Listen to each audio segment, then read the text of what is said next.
ومن حيث خرجت فول وجهك شطر المسجد الحرام وحيث ما كنتم فولوا وجوهكم شطره وإنه للحق من ربكم إنني أنا الله لا إله إلا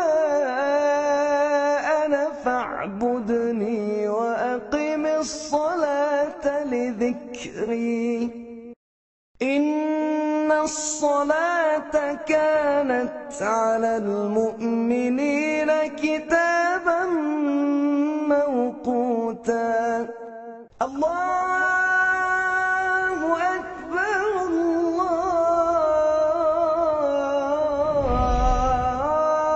الله أكبر لا إله إلا الله.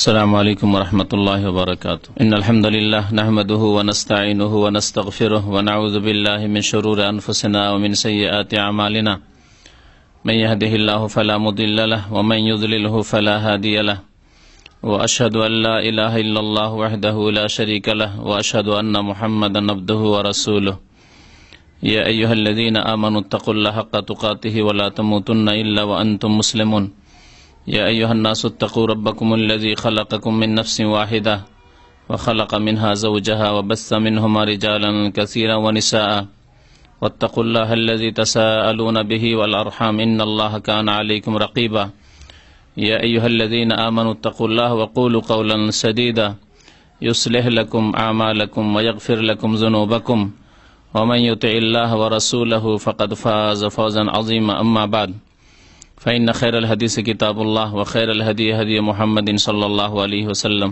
وشر الأمور محدثاتها وكل محدثة بدعة وكل بدعة ضلالة وكل ضلالة في النار. أعوذ بالله من الشيطان الرجيم. بسم الله الرحمن الرحيم.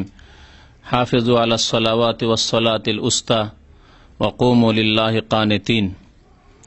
মহান আল্লাহর সমস্ত প্রশংসা যে আল্লাহ পাক রব্বুল আলামিন আমাদের উপর 5 ওয়াক্ত নামাজ ফরজ করেছেন। দরুদ ও সালাম নাযিল হোক প্রিয় নবী মুহাম্মদুর রাসূলুল্লাহ সাল্লাল্লাহু আলাইহি ওয়াসাল্লামের প্রতি, যিনি নামাজের সঠিক পদ্ধতি সহি তরিকার শিক্ষা দান করেছেন। আল্লাহুম্মা সাল্লি আলাইহি আল্লাহুম্মা বারিক আলাইহি। আজকে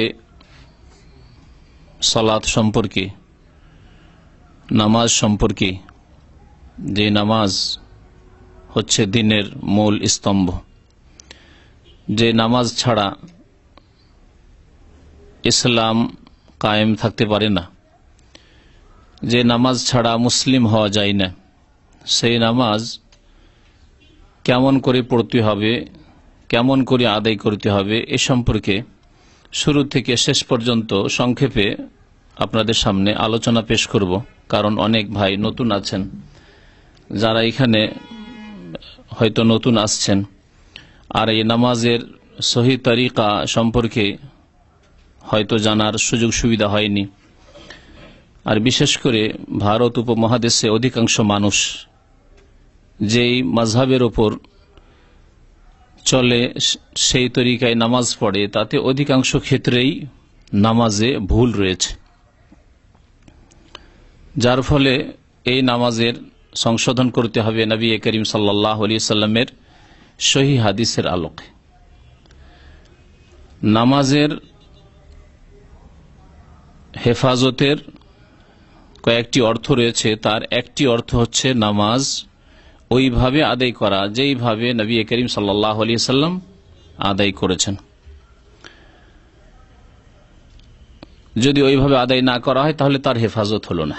আল্লাহ পাক বেশ কয়েকটি আয়াতে নামাজের হেফাজতের কথা বলেছেন।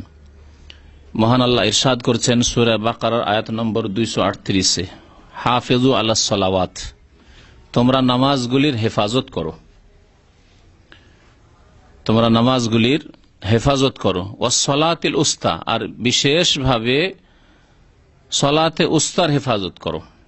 মা আয়েশা রাদিয়াল্লাহু তাআলা আনহা এই আয়াত পাঠ করতেন, তখন সলাতুল উস্তার পরে সলাতুল আসর পড়তেন। অনেকের মতে এটি আগের কেরাতে ছিল, তারপরে তা রহিত করা হয়েছে। আর সেটি সলাতুল উস্তার তাফসির, এতে কোনো দ্বিমত নেই যে সলাতুল উস্তা মধ্যবর্তী নামাজ মানে হচ্ছে আসরের নামাজ। তো আল্লাহ পাক রব্বুল আলামিন নামাজের হেফাজত করতে বলেছেন। আল্লাহ পাক রব্বুল সূরা মুমিনুনের শুরুতে নামাজের হেফাজতের কথা বলেছিলেন, আল্লাযীনা হুম আলা সালাওয়াতিহিম ইউহাফিজুন। সূরা মাআরিজ আল্লাহ পাক রব্বুল আলামিন নামাজের হেফাজতের কথা বলেছেন। মুমিন তারাই, জান্নাতি তারাই, যারা জান্নাতের ওয়ারিস হবে তারা নামাজের হেফাজত করে। নামাজের হেফাজত করতে হবে। নামাজ সম্পর্কে, সালাত সম্পর্কে আল্লাহ পাক সালাত কায়েম করতে বলেছেন। কায়েম করা মানে প্রতিষ্ঠিত করা। যদি কায়েম করতে হয় সালাত, প্রতিষ্ঠিত করতে হয়, তার বিভিন্ন দিক রয়েছে। তার মধ্যে একটি গুরুত্বপূর্ণ দিক হচ্ছে যে নামাজ ওইভাবে আদায় করতে হবে যেইভাবে নবী করিম সাল্লাল্লাহু আলাইহি ওয়াসাল্লাম আদায় করেছেন। এই মর্মে মনে রাখবেন যে নবী করিম সাল্লাল্লাহু আলাইহি ওয়াসাল্লামের বাতানো তরিকা মোতাবেক যদি কোনো ইবাদত বন্দেগী না হয়, সে ইবাদত কবুল হবে না। যে কোনো ইবাদত, নামাজ হোক আর অন্য কোনো ইবাদত হোক, ইবাদত নিজের খেয়াল খুশি করলে হবে না, বরং ইবাদত যেহেতু আল্লাহ পাকের, এবং আল্লাহ পাক কেমন ইবাদত পছন্দ করেন তা তার নবীর মাধ্যমে সাল্লাল্লাহু আলাইহি ওয়াসাল্লাম, নবীর মাধ্যমে তিনি জানিয়ে দিয়েছেন যে আমি এই রকম ইবাদত পছন্দ করি, সুতরাং সেই রকম ইবাদত করতে হবে। মা আয়েশা রাদিয়াল্লাহু তাআলা আনহার খুব প্রসিদ্ধ হাদিস রয়েছে যে কোন ইবাদত বন্দেগী কবুল হওয়ার শর্ত সম্পর্কে। সহিহ মুসলিম রয়েছে, সহিহ বুখারীতেও এই হাদিস রয়েছে। মান আমিলা আমালান লাইসা আলাইহি আমরুনা, যে যদি কেউ এমন কোন আমল করে, আর সবচাইতে গুরুত্বপূর্ণ আমল হচ্ছে মুসলিম জীবনে সালাত, নামাজ। ওমর ফারুক রাদিয়াল্লাহু তাআলা আনহু ইরশাদ করছেন যে ইন্না আহাম্মা উমুরিকুমুস সালাহ, তোমাদের জীবনের সবচাইতে গুরুত্বপূর্ণ কাজ হচ্ছে সালাত, নামাজ। সবচাইতে গুরুত্বপূর্ণ কাজ হচ্ছে নামাজ। ফামান দাইয়াহা, সুতরাং কেউ যদি নামাজকে নষ্ট করে তাহলে তার সমস্ত আমলকে সে নষ্ট করতে পারে। তার দ্বারা যে কোনো হারাম কাজ হইতে পারে, যে কোনো ফরজ অজেব তার দ্বারা পরিত্যাগ হইতে পারে, যে কোনো অন্যায়, জুলম, অত্যাচার, গুনাহ, পাপ তার দ্বারা হতে পারে। ফামান দাইয়াহা, যে ব্যক্তি নামাজকে নষ্ট করলো সেই ব্যক্তি ফাহুয়া লিমা সিওয়াহা আদিয়া, তাহলে সে অন্য অন্য ইবাদতকে আরো বেশি নষ্ট করবে, সে অন্য অন্য আমলকে আরো নষ্ট করবে, অন্য অন্য পাপ করে সে সীমা লঙ্ঘন করবে, আল্লাহ পাকের আদেশ নিষেধ লঙ্ঘন করবে সে। তো নবী করিম সাল্লাল্লাহু আলাইহি ওয়াসাল্লাম ইরশাদ করেছেন মান আমিলা আমালান, যে ব্যক্তি এমন কোন আমল করলো লাইসা আলাইহি আমরুনা, আমল তো করলো, বেনামাজি নয়, তাহলে বেনামাজির যা পরিণাম হবে ইনশাআল্লাহ তাআলা আগামী অনুষ্ঠানগুলিতে বেনামাজি সম্পর্কে তার দুনিয়ার পার্থিব বিধান এবং পরলৌকিক বিধান, আখিরাতের বিধান, বিস্তারিত এই দুটি বিষয় আলোচনা করার ইচ্ছা আছে, যাতে করে মুসলিম ভাইরা সতর্ক হতে পারেন। কারণ আমাদের সমাজে নামাজ ছাড়াকে এমন কোনো অপরাধ মনে করা হয় না, আর নামাজ কায়েম করাকে, নামাজ পড়াকে এত গুরুত্বপূর্ণ কাজ মনে করা হয় না। সব কাজ সেরে যদি সময় হইল তাহলে শেষখানে ওটা থাকলো, শেষ জীবনে থাকলো, সারা জিন্দগি পার করে শেষ জীবনে সময় সুযোগ হলে নামাজ পড়লো, আর দোষ ত্রুটি হিসাবে এটাকে তেমন ধরা হয় না। অনেক দোষের কারণে বোনের বিয়ে দিবেন না, মেয়ের বিয়ে দিবেন না সেই ছেলের সাথে, কিন্তু নামাজ পড়ে না, কোনো দোষের ব্যাপার নাই। আমরা সেই মুসলিম সমাজের লোক আমরা, কারণ মুসলিম জাতি নামাজের গুরুত্ব বুঝে না। নামাজ না থাকলে দিন নেই, ইসলাম নেই, সে মুসলিম নয়, এ কথা বুঝে না। তো ইনশাআল্লাহ তাআলা দুনিয়ার হুকুম এবং আখিরাতের হুকুম, এই দুইটি বিষয় সম্পর্কে জরুরি আমাদের জানা প্রত্যেকের, যে বেনামাজির কি অবস্থা পৃথিবীতে শরীয়তের দৃষ্টিতে, কোরআন এবং হাদিসের দৃষ্টিতে, আর আখেরাতে তার কি অবস্থা হবে। তার আগে আজকে নামাজের তরিকাটা শুদ্ধ করে নেন, কারণ অনেকের নামাজে হয়তো ভাবছেন যে আমার নামাজ ঠিক আছে, কিন্তু অনেক ভুল আছে। নবী সাল্লাল্লাহু আলাইহি ওয়াসাল্লাম কি বলছেন, মান আমেলা আমালান, যে ব্যক্তি কোন আমল করলো লাইসা আলাইহি আমরুনা, কিন্তু আমার আদেশ মোতাবেক নয়, আমার তরিকা মোতাবেক নয়, ফাহুয়া রাদ্দুন, তাহলে সেই নামাজ, সেই ইবাদত বন্দেগী, সেই আমল রাদ্দুন, প্রত্যাখ্যাত হবে, মরদুদ হয়ে যাবে, আল্লাহ পাক কবুল করবেন না। তাহলে এই হাদিস দ্বারা বোঝা যায় যে নামাজ পড়ার জন্য প্রথম শর্ত কি, যে নামাজ নবী করিম সাল্লাল্লাহু আলাইহি ওয়াসাল্লামের তরিকা মোতাবেক হইতে হবে। তারপরে নামাজ পড়েন আপনি, নবী সাল্লাল্লাহু আলাইহি ওয়াসাল্লামের তরিকা মোতাবেক নামাজ হইতে হবে। তাহলে নামাজ কেমন ছিল রাসূলুল্লাহ সাল্লাল্লাহু আলাইহি ওয়াসাল্লামের জানতে হবে। দেখা দেখে নামাজ পড়লে হবে না, শুনে শুনে নামাজ পড়লে হবে না। এটা ছোটখাটো বই নিয়ে এনেছেন যাতে কোরআন এবং হাদিসের দলিল নেই, বা এই সম্পর্কে আপনার নিশ্চয়তা নেই যে এই কিতাবটি, এই বইটি কি কোরআন হাদিস ভিত্তিক লেখা হয়েছে, এটাও জানা নেই। বরং গদ বাঁধা দুয়া দিয়ে বইয়ের অধিকাংশ অংশ ভর্তি করা আছে, উচ্চারিত নিয়ত, ওই নিয়ত দিয়ে কোন একটি বরাত রেফারেন্স নেই যে কোন কিতাব থেকে এই বই লেখা হয়েছে, কিছুই নেই। এইসব কিতাব পড়ে নামাজ পড়লে কাজ হবে না। যে কোনো ইবাদত বন্দী কবুল হওয়ার জন্য প্রথম শর্ত আল্লাহ পাক রব্বুল আলামিন যেন হইতে হবে, আর দ্বিতীয় শর্ত রাসূলুল্লাহ সাল্লাল্লাহু আলাইহি ওয়াসাল্লামের তরিকা অনুযায়ী হইতে হবে। দুটো শর্তের কোন একটি শর্ত যদি আপনার মধ্যে না থাকে, তাহলে কোনো ইবাদত কবুল হবে না। নামাজ যদি লোক দেখানো পড়েন, কবুল হবে না। ওই রকমের নামাজ হয়তো আল্লাহর জন্যই পড়লেন, লোক দেখানো নয়, কিন্তু নবী করিম সাল্লাল্লাহু আলাইহি ওয়াসাল্লামের তরিকায় পড়লেন, নামাজ কবুল হবে না। এই হাদিস মায়েশা রাদিয়াল্লাহু তাআলা আনহার স্পষ্ট করে এই কথা। তারপরে নবী করিম সাল্লাল্লাহু আলাইহি ওয়াসাল্লামের আদেশ রয়েছে সহিহ বুখারীর হাদিস, সাল্লু কামা রাআইতুমুনি ওসাল্লি, তোমরা নামাজ পড়ো কামা রাআইতুমুনি, যেমন আমাকে দেখলে, ওসাল্লি, সালাত আদায় করতে, নামাজ পড়তে। সাহাবাই কেরামদেরকে সম্বোধন করে রাসূলুল্লাহ সাল্লাল্লাহু আলাইহি ওয়াসাল্লাম বলছেন যে ওইভাবে তোমরা নামাজ পড়ো যেভাবে আমাকে নামাজ পড়তে দেখলে। আর সাহাবাই কেরামরা নবী করিম সাল্লাল্লাহু আলাইহি ওয়াসাল্লামের নামাজের বিস্তারিত বিবরণ, বিস্তারিত বয়ান আমাদের সামনে পেশ করে দিয়েছেন, সহিহ হাদিসে মওজুদ রয়েছে। একদিনে প্রত্যেকটি বিষয়ের যদি দলিল পেশ করি তো শেষ করতে পারা যাবে না। সেই জন্য আমি চিন্তা করলাম যে এটাকে দুই ভাগে ভাগ করি। আজকে শুধু শুরু থেকে শেষ পর্যন্ত সংক্ষেপে নামাজের তরিকাটা বলে দিই, দলিল তেমন পেশ না করে।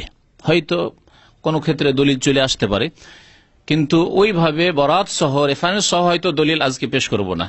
আগামী সপ্তাহগুলিতে ইনশাআল্লাহ তাআলা প্রত্যেকটি বিষয়ের, যেই বিষয়গুলিতে মতানৈক্য রয়েছে, একরকম পড়তেন আর একরকম বলা হচ্ছে, তাহলে কেন, এর দলিল ইনশাআল্লাহ তাআলা প্রত্যেকটি ক্ষেত্রে দলিল নিয়ে আসব। এবং দুর্বল তরিকাতে যারা নামাজ পড়ে সেই দুর্বলগুলিকে চিহ্নিত করব যে দুর্বলতা কোথায় তাদের। নবী করিম সাল্লাল্লাহু আলাইহি ওয়াসাল্লাম যেমন নামাজ পড়েছেন তেমন নামাজ পড়তে হবে। পুরুষদেরকে সম্বোধন করা হয়েছে, মহিলাদেরকে সম্বোধন করা হয়েছে। সুতরাং মহিলা পুরুষের নামাজে সহিহ হাদিসের আলোকে কোনো পার্থক্য নেই। একটি সহিহ হাদিস দ্বারা কোনো পার্থক্য এমন নেই যে প্রচলিত পার্থক্যগুলি রয়েছে, সেই পার্থক্য নেই। নারী পুরুষকে একই রকম সম্বোধন করেছেন নবী করিম সাল্লাল্লাহু আলাইহি ওয়াসাল্লাম। নামাজ শুরু করতে হবে কোত্থেকে? নামাজ শুরু করতে হবে তাকবীরে তাহরিমা দিয়ে। তাকবীরে তাহরিমাও বলে, তাকবীরাতুল ইহরাম বলে। আমাদের দেশে তাকবীরে তাহরিমা বলে প্রসিদ্ধ, আরবরা তাকবীরাতুল ইহরাম বলে থাকে। নবী করিম সাল্লাল্লাহু আলাইহি ওয়াসাল্লাম ইরশাদ করেছেন, মিফতাহুস সালাতে আত-তাহুর, মিফতাহুস সালাতে আত-তাহুর ওয়া তাহরিমুহাত তাকবীর। সালাতের চাবি হচ্ছে আত-তাহুর, পবিত্রতা অর্জন করা। গোসল ফরজ থাকলে গোসল করা, আর বেউজু থাকলে ওযু করা। তাহারাত দুটো কি শামিল, এ হচ্ছে চাবি। যদি আপনার ওযু না থাকে নামাজ হবে না। ও তাহরিমুহাত তাকবীর, নামাজের তাহরিমা হচ্ছে, নামাজের আরম্ভ শুরু হচ্ছে যাতে দুনিয়ার কাজ এবং কথা হারাম হয়ে যায়। এই জন্য এই তাকবীরকে তাকবীরে তাহরিমা বলা হয়। এমন তাকবীর যা হারামকারী, দুনিয়ার কথা কাজকে হারাম করে দিয়েছে। তো নামাজ শুরু হবে তাকবীরে তাহরিমা দিয়ে, আল্লাহু আকবার, এই দিয়ে নামাজ শুরু হবে। এই হাদিস স্পষ্ট করে। ওয়া তাহলিল ওয়া তাসলিম, আর নামাজ শেষ হবে সালামের সাথে। নামাজের শুরু বলে দিয়েছেন নবী করিম সাল্লাল্লাহু আলাইহি ওয়াসাল্লাম, এবং শেষ বলে দিয়েছেন এই হাদিসে, মিফতাহুস সালাতি আত-তাহুর ওয়া তাহরিমুহা আত-তাকবীর ওয়া তাহলিলুহা আত-তাসলিম। তাহলে তাকবীরে তাহরিমা দিয়ে নামাজ শুরু করে তার আগে কোনো কাজ নেই। কিন্তু যেই ভুল ঢুকে আছে এক শ্রেণীর মযহাবধারী ভাইদের নামাজে, তা হচ্ছে তাকবীরের আগে কয়েকটি কাজ। একটি কাজ হচ্ছে উচ্চারণ করে নিয়ত পড়া, নিয়ত করা নয়। নিয়ত প্রত্যেক আমলের করতে হবে, কিন্তু নিয়তের স্থান হচ্ছে অন্তর্হৃদয়। ইন্নামাল আমালু বিন্নিয়াত, মানুষের কর্ম নির্ভর করে নিয়তের উপর। আপনি মসজিদে আসছেন, উযু করে নিয়ত করে আসছেন নামাজ পড়বো, কোন ওয়াক্ত পড়বেন তাও মনে মনে আছে, তাই এসেছেন। যেমন আজকে বক্তব্য শোনার জন্য এই নিয়তে এসেছেন, সেই রকম মসজিদে গিয়েছেন। আবার যখন একামত হয়ে গেল, কাদ কামাতিস সালাহ বলা হলো, তখন ভালো করে অন্তরে গেঁথে যাচ্ছে যে আমি এখন ফরজে দাঁড়াতে যাচ্ছি। এর নামই হচ্ছে নিয়ত। নিয়ত করা শরীয়তে রয়েছে, এবং নিয়ত প্রত্যেক আমলের করা আবশ্যক ফরজ, আর নিয়ত পড়া শরীয়তের বাইরের কাজ, বিদাত, অতিরিক্ত কাজ। নিয়ত পড়া যে কোনো ইবাদত বন্দেগীর জন্য হচ্ছে একটি বিদাত কাজ, যা নবী করিম সাল্লাল্লাহু আলাইহি ওয়াসাল্লামের জামানায় ছিল না, সাহাবায়ে কেরামের জামানায় ছিল না, তাবেঈন নিজামদের জামানায় ছিল না, তাবেঈনের জামানায় ছিল না।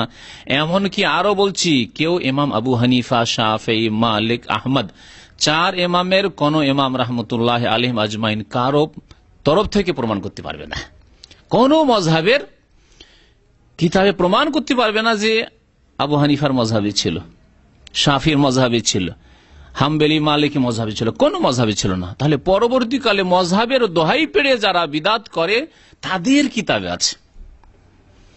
আবু হানিফা রাহমাতুল্লাহ আলাইহির কিতাবে তার মতে নেই, তার নামে দোহাই পেড়ে যারা হানাফির নাম কিন্তু কাজে হানাফি নয়, তাদের কিতাবে আছে। নিয়ত পড়ায় শরীয়তে নেই, কোরআনে তো নেই, হাদিসেও নেই, ফিকহের কিতাব, বিশুদ্ধ কিতাবেও নেই। একটি ভুল। দুই নম্বর ভুল হচ্ছে মুক্তাদিরা বলে ইক্তাদাইতু বিহাযাল ইমাম, বলে না? বাঙালিরা আবার বেশি পটু, এরা আরবিতে বলে। পাকিস্তানি, উর্দু ভাষী অন্যরা ও তো আরবি মুখস্থ করে না। শুরু করতা হুঁ মে, কি বলে ওরা, এইভাবে উর্দুতে বলে, তারা নিজের ভাষায় বলে। নিয়ত করতা হুঁ ওয়াস্তে আল্লাহকে, 4 রাকাত নামাজে এশা কি কেবলা রুখ হোকার, এইসব করে তারা। ওদের বিদাতিরা উর্দু ভাষায় বিদাত করে, আর আমাদের বিদাতিরা আরবি ভাষায় বিদাত করে। এই ক্ষেত্রে মুক্তাদি হলো সেজন্য বলবে ইক্তাদাইতু বিহাযাল ইমাম, ভুল। আমি এই ইমামের অনুসরণ করছি, আপনি দাঁড়াচ্ছেন পিছনে, ওই যে অন্তরে, ওইটি হচ্ছে আপনার ইক্তেদার, মুখে বলা বিদাত। এইরকমই ইমামদের জন্য বাধা তৈরি করা আছে কিতাবগুলিতে, ওই নুরানি নামাজ শিখার বিদাতি কিতাবগুলিতে। আনা ইমামুন, আমি ইমাম, লিমান হাজারা, যারা এসে গেছে, ওয়ামাল্লাম ইয়াহজুর, যারা এখন আসেনি পরে আসবে, তাদের সবার ইমাম হয়ে গেলাম, বলতে হবে নাকি? 2 বিদাত হইল, ট্রিপল বিদাত দিয়ে নামাজ শুরু হয়, তাহলে এক বিদাতই তো নামাজ হবে না। আর 3 বিদাত দিয়ে যদি নামাজ শুরু করে, কেমন করে নামাজ হবে? তৃতীয় বিদাত করে জায় নামাজের দোয়া পড়া, মুসাল্লার দোয়া, ইন্নী ওয়াজহাতু ওয়াজহিয়া লিল্লাযী ফাতারাস সামাওয়াতি পড়ে। দোয়াটি হাদিস আছে, কিন্তু ক্ষেত্র ভুল করে বিদাত বানিয়ে দিয়েছে, জায়গা ভুল করে বিদাত বানিয়ে দিয়েছে। দোয়া সহিহ হাদিস রয়েছে, মুসলিম শরীফে রয়েছে। তো আগামী সপ্তাহে প্রত্যেকটি দলিল নিয়ে আসবো, যে দোয়া হাদিস আছে এবং কোনখানে পড়ার কথা আছে, তাও নিয়ে আসবো। তারপরে তাকবীরে তাহরিমা দিলেন, তার সাথে রফুল ইয়াদাইন করবেন। রফুল ইয়াদাইন মানে 2 হাত উঠানো, 2 হাত উঠাবেন কানের লতি পর্যন্ত বা কাঁধ পর্যন্ত। ইবনে ওমর রাদিয়াল্লাহু তাআলা আনহু হাদিস রয়েছে, হাজওয়া মানকাবাইহি, কাঁধ পর্যন্ত যথেষ্ট। আর কেউ যদি কানের লতি আর একটু বেশি উঠায়, কিন্তু কাঁধ ধরা নয়, এভাবে নয়, এইভাবে নামাজ শুরু করবে। তারপরে পড়বে নামাজ শুরু করার দোয়া, যাকে হাদিসের ভাষায় বলা হয়েছে দুআউল ইস্তিফতাহ, আরম্ভ করার দোয়া, সালাত আরম্ভ করার দোয়া, যা আমাদের দেশের ভাষায় সানা নামে প্রসিদ্ধ। সানা নাম পড়ে গেছে, কারণ আমাদের দেশে যে এই দোয়াটি পড়ে, সেখানে তাতে আল্লাহ পাকের সানা গুণগান রয়েছে বলে শুধু তারা ওই একটি দোয়া পড়ে ওর নামে সানা দিয়েছে। তা হচ্ছে আবু দাউদের হাদিস, বুখারী মুসলিমে নেই, অন্য হাদিসগুলিতে রয়েছে সুবহানাকা আল্লাহুম্মা রাব্বানা ওয়া বিহামদিকা আল্লাহুম্মা গফিরলি, এই দোয়াটি যেহেতু আল্লাহ পাকের তসবিহ গুণগান এতে সানা রয়েছে, প্রশংসা রয়েছে, সেজন্য এর নাম সানা দিচ্ছে। কিন্তু এই ক্ষেত্রে প্রায় 7টিরও বেশি দোয়া রয়েছে। নবী সাল্লাল্লাহু আলাইহি ওয়াসাল্লাম বিভিন্ন সময় বিভিন্ন দোয়াগুলি পড়তেন। এটি একটি দোয়া বুখারী শরীফে রয়েছে, আল্লাহ বাইদ বাইনি ওয়া বাইনা খাতায়া কামা বা'আতা বাইনাল মাশরিকি। কখনো কখনো এটিও পড়বেন। নবী সাল্লাল্লাহু আলাইহি ওয়াসাল্লাম ফরজ নামাজ এগুলি পড়তেন। মাযহাবধারী ভাইদের আলেমরা তারা বলে না না না না, এগুলি তাহাজ্জুদের দোয়া, অথচ হাদিসে রয়েছে, আগামী সপ্তাহে তারপরের সপ্তাহে বক্তব্য ইনশাআল্লাহ পেশ করব হাদিস নিয়ে এসে, যে ফরজ নামাজে নবী সাল্লাল্লাহু আলাইহি ওয়াসাল্লাম আল্লাহ বাইদ বাইনি ওয়া বাইনা খাতায়া কামা বা'আতা বাইনাল মাশরিক এই দোয়াটি আল আখিরি পড়তেন। কখনো কখনো নবী করিম সাল্লাল্লাহু আলাইহি ওয়াসাল্লাম তাকবীরে তাহরিমার পরে বুকে হাত বেঁধে পড়তেন ইন্নী ওয়াজহাতু ওয়াজহিয়া লিল্লাযী ফাতারাস সামাওয়াতি ওয়াল আরযা হানিফা ওয়া মা আনা মিনাল মুশরিকিন ইলা আখিরি, এই দোয়া পড়তেন। তাহলে ইন্নী ওয়াজহাতু পড়বেন, কিন্তু তাকবীরের পরে। সহিহ মুসলিমে স্পষ্ট রয়েছে, তিরমিজিতে স্পষ্ট রয়েছে যে বাদা তাকবীর, তাকবীরের পরে তাকবীর দিতেন, কাব্বারা সুম্মা কালা, তাকবীর পাঠ করতেন, তারপরে বলতেন ইন্নী ওয়াজহাতু ওয়াজহিয়া লিল্লাযী ফাতারাস সামাওয়াত। তাহলে আগে যদি করে দেন তাহলে সুন্নতের খেলাফ হবে না, নবী সাল্লাল্লাহু আলাইহি ওয়াসাল্লামের তরিকার বিরোধিতা হবে না, বিদআত হবে না। তার 3 বিদআত আগে হয়ে যাচ্ছে তাকবীরে তাহরিমার আগে। এই জন্য নামাজ এভাবে পড়তে হবে, হাত বাঁধতে হবে, হ্যাঁ হাত বুকের উপরে বাঁধতে হবে। কারণ সহিহ হাদিস, সহিহ ইবনে খুজাইমার হাদিস রয়েছে যে নবী করিম সাল্লাল্লাহু আলাইহি ওয়াসাল্লাম হাত বাঁধতেন আলা সাদরিহি, সদর মানে হচ্ছে বক্ষ, চেস্ট, সিনার উপর হাত বাঁধতেন, বুকের উপর হাত বাঁধতেন। আর নাভির নিচের হাত বাঁধা সমস্ত মুহাদ্দিসিনদের নিকট, এমনকি অনেক হানাফি বড় ইমামদের নিকট, তারা বলেছেন যে এই হাদিস যায়ীফ, নাভির নিচে হাত বাঁধা। সুতরাং হাত বাঁধতে হবে বুকের ওপর, এইটি হচ্ছে সুন্নত। তারপরে সূরা ফাতিহা পড়ে, আউযু বিল্লাহি মিনাশ শাইতানির বিসমিল্লাহির রহমানির রহিম বলে সূরা ফাতিহা পড়ে। সূরা ফাতিহা প্রত্যেককে পড়তে হবে। সূরাতুল ফাতিহা। আউযু বিল্লাহি মিনাশ শাইতানির রাজীম। বিসমিল্লাহির রহমানির রহিম।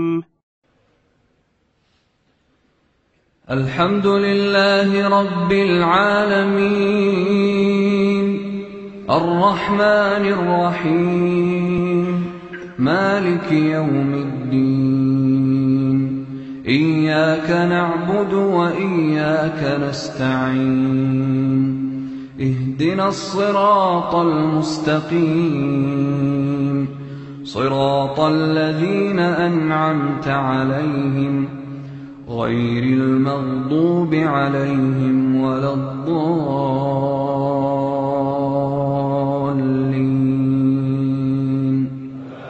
آمين।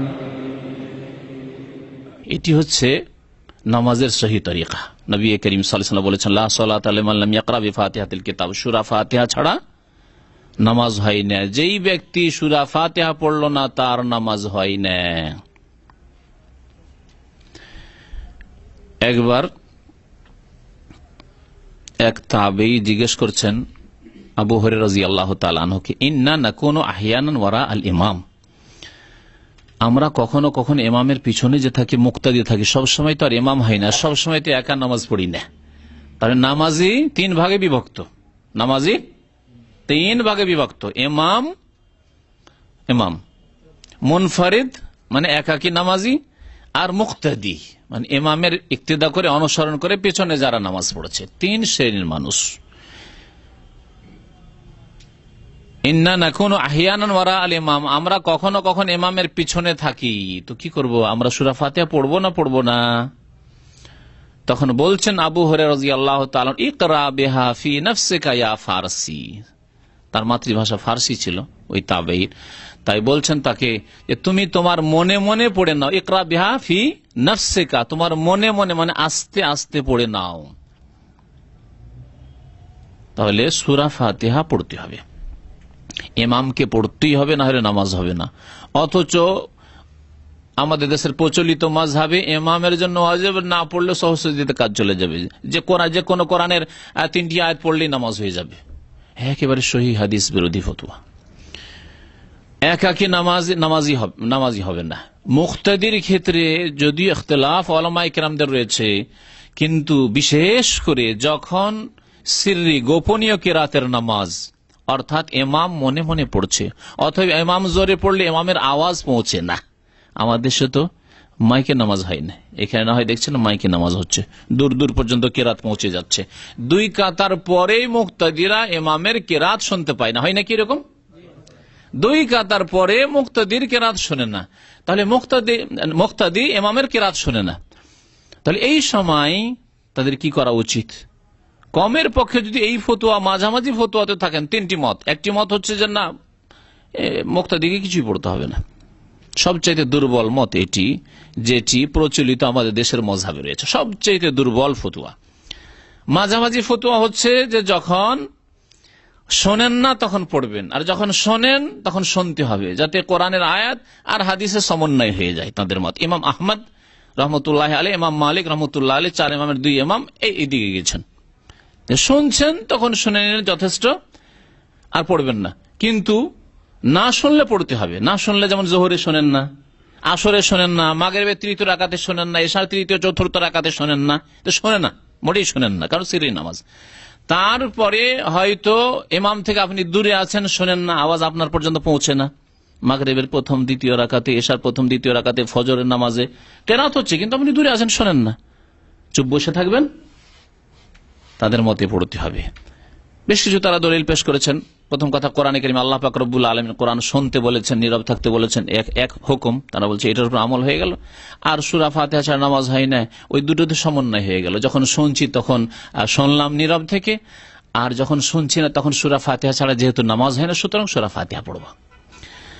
ইমাম বুখারী রহমতুল্লাহ আলাইহি, ইমাম শাফিঈ রহমতুল্লাহ আলাইহি আর বহু সাহাবায়ে কেরাম তাদের মত হচ্ছে যে না, সর্ব অবস্থায় সূরা ফাতিহা পড়তে হবে। ইমাম উচ্চস্বরে পড়ুক আর জোরে পড়ুক আর আস্তে পড়ুক, সূরা ফাতিহা প্রত্যেককে পড়তে হবে, মুক্তাদিকে পড়তে হবে।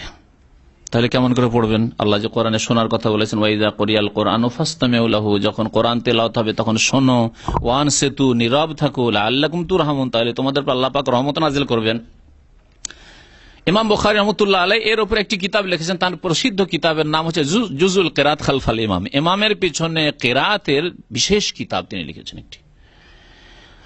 তাতে তিনি খুব জোর দিয়েছেন যে ইমাম গায়রিল মাগদুবি আলাইহিম ওয়ালাদ-দাল্লিন সূরা ফাতিহা শেষ করে সাকতা দেবে, মানে বিরতি দেবে, আর সেই বিরতিতে মুক্তাদিরা পড়ে নেবে। সতর্কতা হচ্ছে আপনি যে কোনো নামাজে সূরা ফাতিহা অবশ্যই পড়ুন।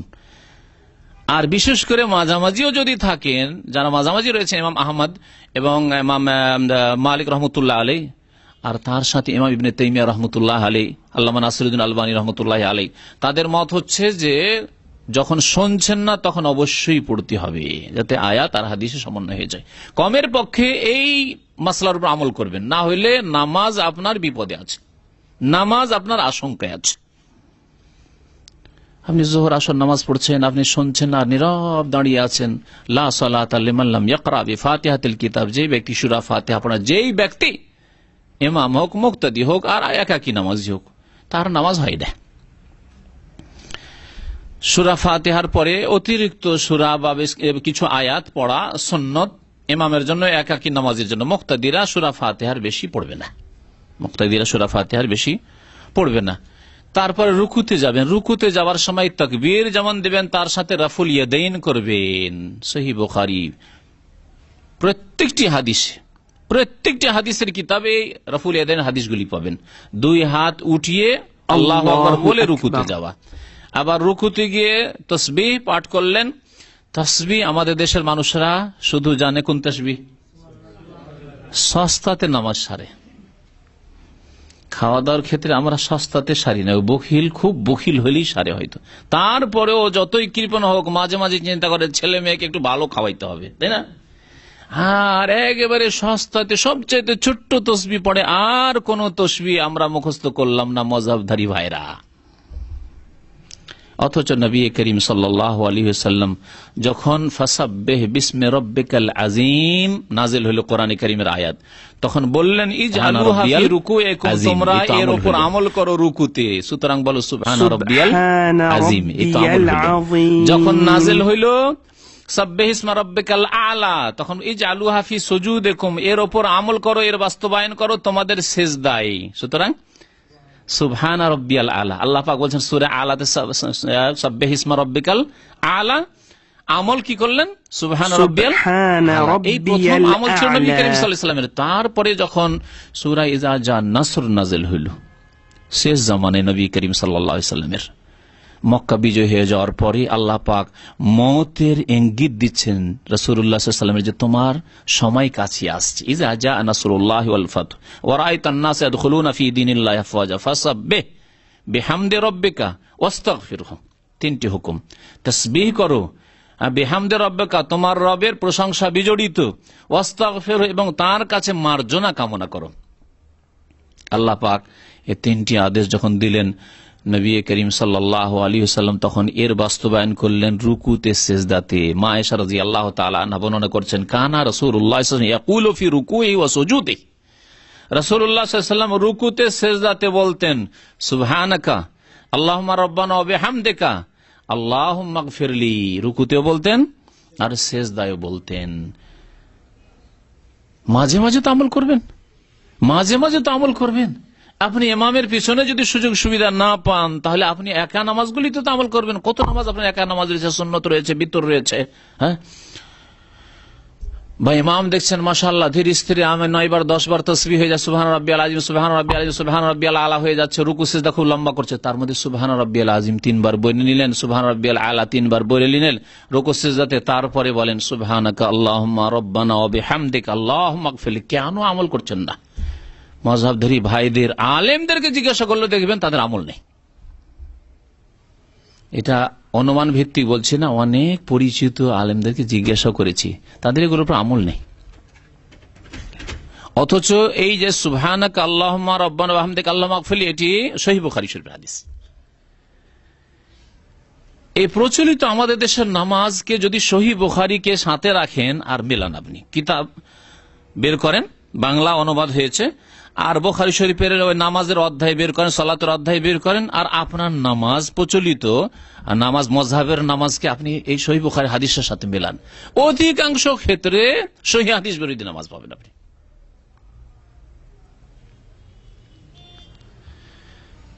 সূরা ফাতিহা যখন পড়া হইল তখন আমিন বলতে হবে, আমিন জোরে বলতে হবে, এটি সহিহ বুখারী শরীফের হাদিসে রয়েছে।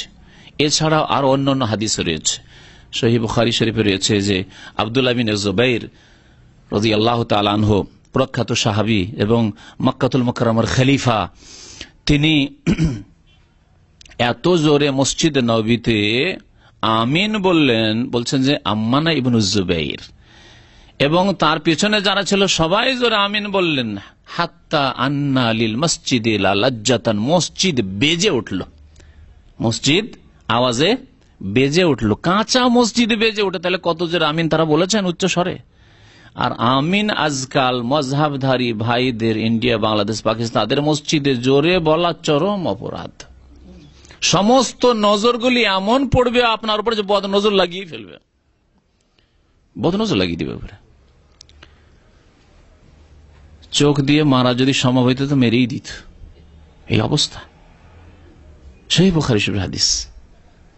আরো হাদিস আছে মাদ্দা বিহা সাউতাহু, নবী করিম সাল্লাল্লাহু আলাইহি সাল্লাম উচ্চ স্বরে মাদ্দা টান দিয়ে আমিন টান দিতেন। মাদ্দা মানে টান দেওয়া, জাহারা মানে উচ্চ স্বরে করা, এইসব শব্দগুলি সহিহ হাদিসে এসেছে।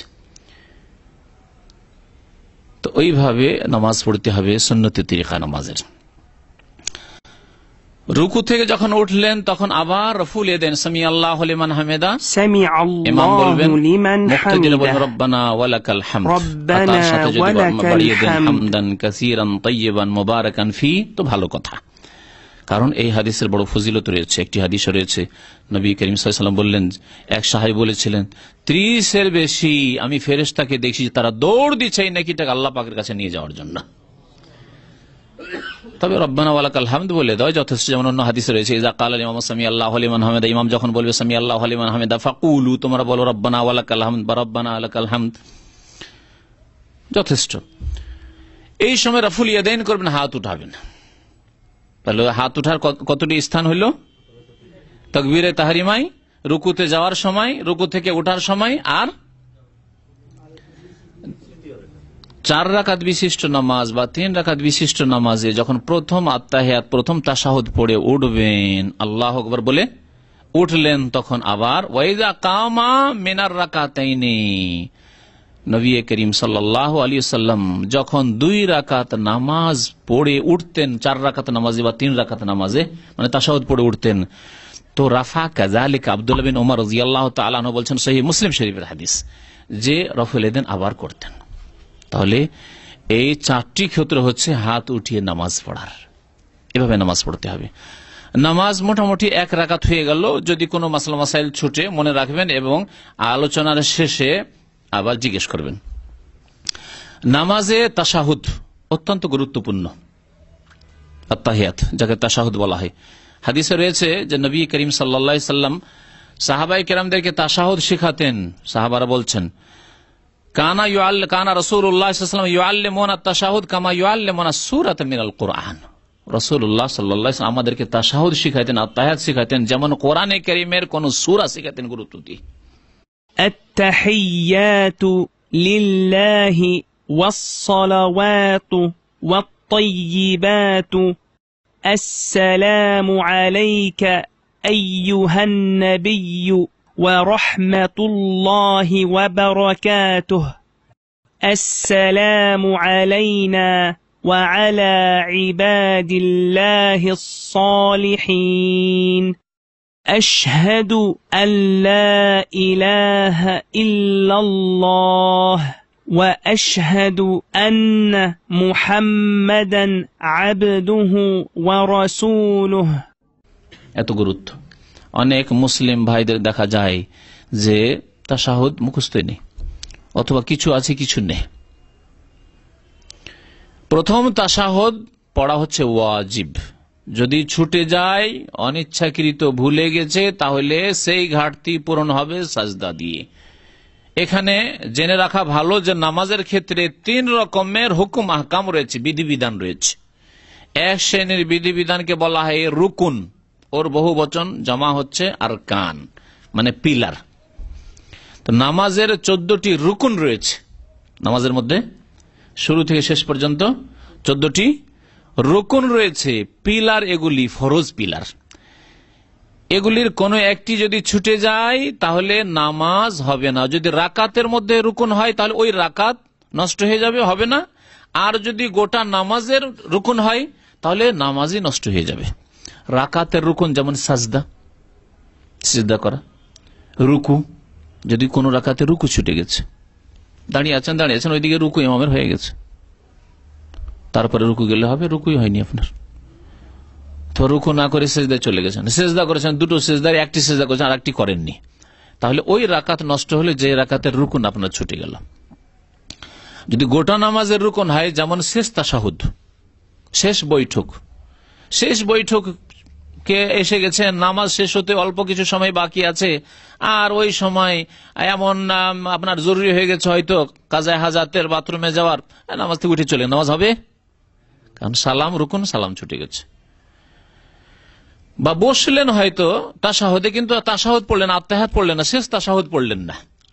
এইরকমই নবী করিম সাল্লাল্লাহু আলাইহি ওয়াসাল্লামের উপর সালাত পেশ করে, আল্লাহুম্মা সাল্লি আলা মুহাম্মদ, যে দরুদ ইব্রাহিমী বলে আমাদের দেশের মানুষরা, সালাতে ইব্রাহিমী, এই সালাতে ইব্রাহিমী পড়লেন না, এগুলি রুকুন। যদি না পড়েন তো নামাজ, পুরো নামাজ হবে না। কারণ নবীর প্রতি দরুদ পেশ করা আর নবী সাল্লাল্লাহু আলাইহি সাল্লামের উপর সালাম পেশ করা, অর্থাৎ আত্তাহিয়াত, আসসালামু আলাইকা আইয়ুহান নবী ওয়া রাহমাতুল্লাহি ওয়া বারাকাতুহু, এগুলি হচ্ছে রুকুন। ছুটে গেলে নামাজই হবে না। তো এইভাবে নামাজ পড়তে হবে। নামাজের মধ্যে প্রথম হচ্ছে তাহলে 14টি কি বললাম? রুকুন। বাকি 8টি হচ্ছে ওয়াজিব। 8টি হচ্ছে ওয়াজিব। এই ওয়াজিবগুলির কোনো একটি যদি ছুটে যায় তাহলে কি করতে হবে? ইচ্ছা করে ছাড়লে নামাজ হবে না। কিন্তু যদি ভুলবশত ছুটে যায় তাহলে সহজ সিজদা দিলে কি হয়ে যাবে?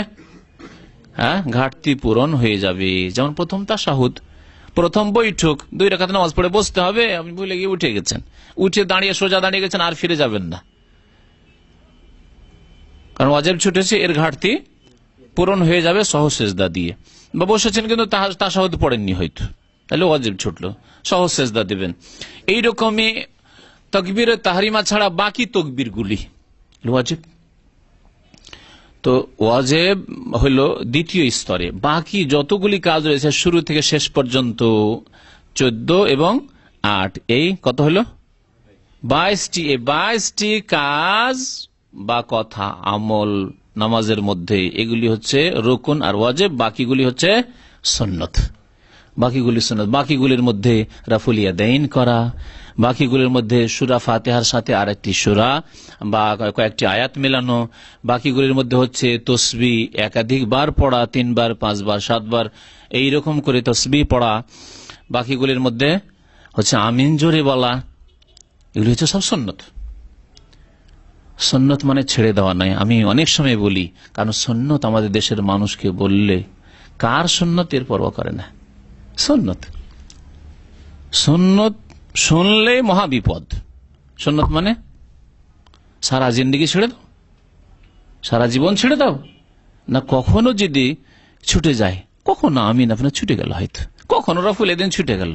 আর এই নয় যে সারা জীবন আপনি জানলেন অথচ সারা জীবন সুন্নত, যাক সুন্নত ছেড়ে দিলেন আপনি, অথচ এমন কোন সমস্যা নাই যে বড় সমস্যা সৃষ্টি করবে। হ্যাঁ, যদি বড় সমস্যা সৃষ্টির আশঙ্কা থাকে বা বড় বড় রোগ আপনার গ্রামে আছে, তাহলে এই সুন্নতগুলির পিছনে না পড়ে বড় রোগগুলি সারাতে হবে। গ্রামের লোক কবর মাজার পূজা করে, পীরের মুরিদ হয়, শিরক বিদআতে ডুবে রয়েছে, তাজিয়া আর মিলাদ আর কোরআন খানি আর বকশানো আর বহু শিরক বিদআতে লিপ্ত আছে, তাহলে আপনাকে বড় বড় রোগের চিকিৎসা আগে করতে হবে। তাহলে আমিনের ঝামেলা না গিয়ে আর রফুল এদেনের না গিয়ে আগে বড় বড়গুলি সংশোধন করেন। বড় রোগের সংশোধন না হলে ওই শিরকের অবস্থায় নামাজই কবুল হবে না। তো আমিন জোরে বলিয়ে তাকে কি করবেন, আর রফুল এদেন করিয়ে তাকে কি করবেন? একজন বেনামাজি লোক আছে, তাহলে বেনামাজি সপ্তাহে জুমা পড়ে, আর তাকে রফুল এদেন শিখিয়ে আর কি করবেন? তাকে শিখান যে 5 ওয়াক্ত নামাজ না পড়লে এই জুমা দিয়ে কোনো কাজ হবে না। দাওয়াতের ক্ষেত্রে অবশ্যই ধাপে ধাপে এগিয়ে যেতে হবে, একসাথে একবারে ধরে নেবেন হঠাৎ করে না, এটি সুন্নতি তরিকা না। আল্লাহ পাক রব্বুল আলামিন 23 বছরে দ্বীন ইসলাম নাযিল করেছেন। 23 বছরে হক কথা সারা জীবন লুকিয়ে রেখে দেবেন এমন কথা নয়, কিন্তু আপনাকে দেখতে হবে কৌশল করে যে কোনটাকে আগে পেশ করতে হবে, কোনটা বেশি জরুরি রয়েছে। যেমন আপনি একজন চিকিৎসক বা চিকিৎসক নন, আপনি বাড়ির অভিভাবক, আপনার ছেলে অসুস্থ হয়েছে, কয়েকটা অসুখ, তাহলে কোন অসুখের আগে চিকিৎসা করবেন আপনাকে চিন্তা করতে হবে। কোন ডাক্তার কাছে আগে যে চর্ম রোগও আছে আর ভিতরে ক্যান্সারও আছে, হ্যাঁ, আর সর্দি কাশি আছে, হ্যাঁ, নাক দিয়ে সর্দি বইছে, তাহলে ওই নাকের ডাক্তারের কাছে যাবেন না ক্যান্সারের বিশেষজ্ঞর কাছে যাবেন? চিন্তা করতে হবে নাকি? তাহলে ওই রকমই আপনাকে চিন্তা করতে হবে দেশে গিয়ে যে আমি মানুষের ভুল ত্রুটি সংশোধন করবো, কোনখান থেকে শুরু করব আপনাকে চিন্তা করতে হবে। আর এগুলি শেখার জন্য ইসলামিক সেন্টারে আসতে হবে যে কোনখান থেকে আপনি শুরু করবেন। নামাজের শেষ দিকে আসি, আত্তাহিয়াত তাশাহুদ পড়া হচ্ছে রুকুন, শেষ তাশাহুদ। দুরুদ পড়া হচ্ছে রুকুন। প্রচলিত মজহাবে আত্তাহিয়াত পড়াও ফরজ নয় আর দুরুদ পড়াও ফরজ নয়, বরং দুরুদ তাদের কাছে সুন্নত। সুতরাং বিনা দুরুদে আল্লাহ দুরুদে ইব্রাহিমী ছাড়াই নামাজ হইতে পারে তাদের। অথচ নবী করিম সাল্লাল্লাহু আলাইহি ওয়াসাল্লাম সারা জীবন কোনদিন এইরকম করে নামাজ পড়েননি যে আত্তাহিয়াত পড়লেন না। তাদের কাছে তাশাহুদ পরিমাণ বসে যাওয়া যথেষ্ট। ভুল ফতোয়া, সহিহ হাদিস বিরোধী ফতোয়া রয়েছে নামাজের ক্ষেত্রে। যাই হোক, এগুলির উপর হয়তো আমল নেই। আরেকটি বিষয় আরো এগিয়ে যায়, যার উপর মোটেই আমল নেই অথচ সহিহ হাদিস, তা হচ্ছে আত্তাহিয়াত পড়লেন, তারপরে দরুদে ইব্রাহিমী পড়লেন, ইন্নাকা হামিদুম মাজিদ পড়লেন, তারপরে আমাদের দেশের মযহাবধারী ভাইরা মাত্র একটি দোয়া মুখস্থ রাখেন, তাই না? দোয়ায়ে মাসুরা মানে তারা মনে করেন অজ্ঞতার কারণে, এবং অজ্ঞতা কেন এরকম, চিরকাল কেন অজ্ঞতা, এই জন্য যে যারা শিক্ষা দিয়েছে তাদের অজ্ঞতা বা তাদের অনীহা, হয় অজ্ঞতা আর না হলে তাদের অনীহা। কেন শিখান না তারা? একটি দোয়া মাত্র শিখিয়ে দিয়েছে। আমি হাত উঠিয়ে অনেক জায়গায় জিজ্ঞাসা করে দেখেছি, 100 জনের মধ্যে 5টি হাত উঠেনি। ওই যে 4-5টি শিখেছে তাও এখানে সৌদি আরবে এসে ইসলামী সেন্টারে শিখেছে। বাকি যে দোয়াগুলি রয়েছে, একটি দোয়া মাত্র মুখস্থ আছে, তা হচ্ছে আল্লাহুম্মা ইন্নী যালামতু নাফসি যুলমান কাসীরা ওয়া লা ইয়াগফিরু যুনুবা ইল্লা আনতা ফাগফিরলি মাগফিরাতাম মিন ইনদিকা ওয়ারহামনি ইন্নাকা আনতাল গফুরুর রহিম। এই দোয়া মুখস্থ আছে, তাই না? এই দোয়া মুখস্থ আছে, কারণ এই দোয়া কিতাবে আছে আর মক্তব্য পড়েছেন, হুজুররাও শিখিয়েছে। ব্যাস, দোয়ায়ে মাসুরা মানে একটি দোয়া। এই দোয়া আছে, সহিহ মুসলিম আছে, এতে কোনো সন্দেহ নেই, অবশ্যই পড়ুন। কিন্তু নবী করিম সাল্লাল্লাহু আলাইহি ওয়াসাল্লাম এর চাইতে বেশি তাকিদ করেছেন, নিজেও পড়েছেন এবং আদেশ করেছেন আমাদেরকে যে তোমরা 4টি জিনিস থেকে আল্লাহর কাছে আশ্রয় কামনা করো, আল্লাহর কাছে পানা চাও, আল্লাহর শরণ নাও। সেই দোয়া যদি জিজ্ঞাসা করি, আপনাদেরকে হাত তুলতে বলি, তো মনে হয় অল্প কয়েকটা হাতই উঠবে। তো যাই হোক, ওইদিকে আর যাচ্ছি না, আপনাদেরকে বলছি যে হাত না উঠিয়ে মুখস্থ করেন এই দোয়া। আল্লাহুম্মা ইন্নী আউযু বিকা মিন আযাবিল কবরি, মিন আযাবিল কবরি। হে আল্লাহ, তোমার কাছে আশ্রয় কামনা করি কবরের আযাব থেকে। ওয়া আউযু বিকা মিন আযাবি জাহান্নাম, আল্লাহ তোমার আশ্রয় নিচ্ছি বা আশ্রয় গ্রহণ করছি মিন আযাবি জাহান্নামের আযাব থেকে, জাহান্নামের শাস্তি থেকে। ওয়া আউযু বিকা মিন ফিতনাতিল মাসিহিদ দাজ্জাল, আল্লাহ তোমার আশ্রয় গ্রহণ করছি দাজ্জালের ফিতনা থেকে, মসিহিদ দাজ্জালের ফিতনা থেকে। ওয়া আউযু বিকা মিন ফিতনাতিল মাহইয়া ওয়াল মামাত, আল্লাহ হায়াত এবং মওতের, জীবনের এবং মরণের ফিতনা থেকে তোমার আশ্রয় গ্রহণ করছি, তোমার আশ্রয় নিচ্ছি। আরেকটি হাদিস আর একটু বাড়তি আছে সহিহ বুখারীতে, ওয়া আউযু বিকা মিনাল মাসামি ওয়াল মাগরাম, আল্লাহ গুনাহ থেকে এবং ঋণ থেকে তোমার আশ্রয় কামনা করছি, আশ্রয় চাইছি বা তোমার শরণ নিচ্ছি, তোমার আশ্রয় গ্রহণ করছি। নবী করিম সাল্লাল্লাহু আলাইহি সাল্লাম যখন এই দোয়া পড়তেন ঋণের বেশি বেশি, তখন এক সাহাবী জিজ্ঞাসা, ইয়া রাসূলুল্লাহ, আপনি খুব বেশি বেশি কেন ঋণ থেকে আশ্রয় কামনা করছেন আল্লাহর? নবী করিম সাল্লাল্লাহু আলাইহি ওয়াসাল্লাম বললেন যে কারণ মানুষ যখন ঋণ নয় অভ্যস্ত হয়ে যায়, তখন অভ্যাস খারাপ হয়ে যায়, অভ্যাস খারাপ হয়ে যায়, ঠিক মতো সময় মতো টাকা পয়সা দিতে পারে না, পরিশোধ করতে পারে না, তখন মিথ্যার আশ্রয় নিতে হয়, মিথ্যার আশ্রয় নিতে হয়। ভাই আগামী সপ্তাহে দিয়ে দেবো, ভাই অমুক বাড়ি দিয়ে দেবো, ভাই অমুক দিনে দিয়ে দেবো। হ্যাঁ, কোথায় আছেন ভাই? দেখা করতে চাও, দেখা করবে না, সেই জন্য আছে এক জায়গায়, বলছে আর এক জায়গায় দূরে আছি। কতগুলি মিথ্যা ওখানে গিয়ে জড়িয়ে যায়। সেই জন্য আমি এই ঋণ থেকে আশ্রয় কামনা করছি আল্লাহ পাক রব্বুল আলামিনের নিকট। এই দোয়া অবশ্যই মুখস্থ করবেন, কারণ নবী সাল্লাল্লাহু আলাইহি ওয়াসাল্লাম পড়েছেন যে কোনো নামাজে, আর তার সাথে আদেশও করেছেন। অনেক উলামায়ে কেরামের নিকটে এই দোয়া পড়া ওয়াজিব। এই দোয়া 4টি জিনিস থেকে আল্লাহর আশ্রয় চাওয়া, আল্লাহর কাছে আশ্রয় চাওয়া হচ্ছে ওয়াজিব, অবশ্যই মুখস্থ করবেন। এছাড়াও নবী করিম সাল্লাল্লাহু আলাইহি ওয়াসাল্লাম হাদিসে রয়েছে, রব্বানা আতিনা ফিদ দুনিয়া হাসানা ওয়া ফিল আখিরাতি হাসানা ওয়া কিনা আযাবান্নার। এই দোয়া পড়া। দোয়ায়ে মাসুরা মানে কি? বলছিলাম যে দোয়ায়ে মাসুরা অর্থ আমাদেরকে বোঝানো হয়নি। কে বলতে পারেন দেখি দোয়ায়ে মাসুরা মানে? আমি বললাম যে আল্লাহুম্মা ইন্নী যালামতু নাফসি যুলমান কাসীরা, শুধু এইটি দোয়ায়ে মাসুরা নয়। তাহলে দোয়ায়ে মাসুরা মানে কি? আমার দেশের মানুষ দোয়ায়ে মাসুরা মানে শুধু ওই দোয়াটি ভাবে। হ্যাঁ ভাই, এর চাইতে বেশি যদি ভাবে তো ভাবে যে ওই নামাজের শেষখানে সালামের আগে যে দোয়াগুলি পড়ে সেগুলি হয়তো দোয়ায়ে মাসুরা, তাই না? সেটাও ভুল। তো দোয়ায়ে মাসুরা মানে এই হচ্ছে সেই উত্তর। মাসুরা শব্দটি ইসিম মাফুল আসার থেকে, আসার মানে হাদিস। হাদিসের 3টি নাম আছে বা 4টি নাম বলতে পারি। হাদিসকে হাদিস বলা হয়, হাদিসকে সুন্নাহ বলা হয়, হাদিসকে খবর বলা হয়, হাদিসকে আসার বলা হয়। 4টি নাম হাদিসের। নবী করিম সাল্লাল্লাহু আলাইহি ওয়াসাল্লামের হাদিসের 4টি নাম। তাহলে আসার মানে হাদিস, আর মাসুরা মানে নবী সাল্লাল্লাহু আলাইহি ওয়াসাল্লাম থেকে বর্ণিত, প্রমাণিত। তাহলে হাদিসের দোয়াগুলিকে দোয়ায়ে মাসুরা বলা হয়। যে কোনো দোয়া হাদিসে রয়েছে, সহিহ হাদিসে রয়েছে, তার নাম হচ্ছে দোয়ায়ে মাসুরা। তাহলে দোয়ায় মাসুরা পড়বেন, বা নবী সাল্লাল্লাহু আলাইহি ওয়াসাল্লাম থেকে যেসব দোয়া প্রমাণিত রয়েছে যে কোনো দোয়া পড়েন। তারপরে সহিহ বুখারী শরীফে হাদিস রয়েছে যে তাশাহুদ পড়ার পরে, তারপরে দুরুদ পড়ার পরে ওয়ালিয়াতাখাইয়ার মিনাল মাসআলাতি আজাবাহু ইলাইহি, তারপরে তোমার যা পছন্দ তাই তুমি দোয়া করো, আল্লাহর কাছে সওয়াল করো, যাচ্ছা করো, চাও, আজাবাহু ইলাইহি, যা তোমাকে ভালো লাগে। সুতরাং এখানে দোয়া মাসুরাতেই যে সীমিত থাকতে হবে তাও জরুরি নয়। আপনার এমন কিছু প্রয়োজন আছে আপনি দোয়া মাসুরাতে খুঁজে পাচ্ছেন না, আল্লাহ পাকের কাছে আপনি চাইবেন, চাইতে পারেন। এইভাবে নামাজকে শিখতে হবে। ওয়াতাহলিলুহা তাসলিম, শেষখানে সালাম ফিরে নামাজ শেষ করতে হবে। আসসালামু আলাইকুম ওয়া রাহমাতুল্লাহ। যদি কেউ তার সাথে ওয়া বারাকাতুহু বলে তাও আবু দাউদের হাদিস রয়েছে। সুতরাং আসসালামু আলাইকুম ওয়া রাহমাতুল্লাহি ওয়া বারাকাতুহু যদি কেউ বলে সহিহ রয়েছে, কিন্তু প্রসিদ্ধ যেটি নবী করিম সাল্লাল্লাহু আলাইহি ওয়াসাল্লাম থেকে তা অধিকাংশ সময় আসসালামু আলাইকুম ওয়া রাহমাতুল্লাহ বলতেন, আসসালামু আলাইকুম ওয়া রাহমাতুল্লাহ বলতেন। এইভাবে নামাজ শেষ হবে। তাহলে সালাম ফিরলে নামাজ শেষ হয়ে গেল। আমাদের দেশে সালাম ফিরলে নামাজ শেষ হয় না। হ্যাঁ, নামাজ শেষ হয় না।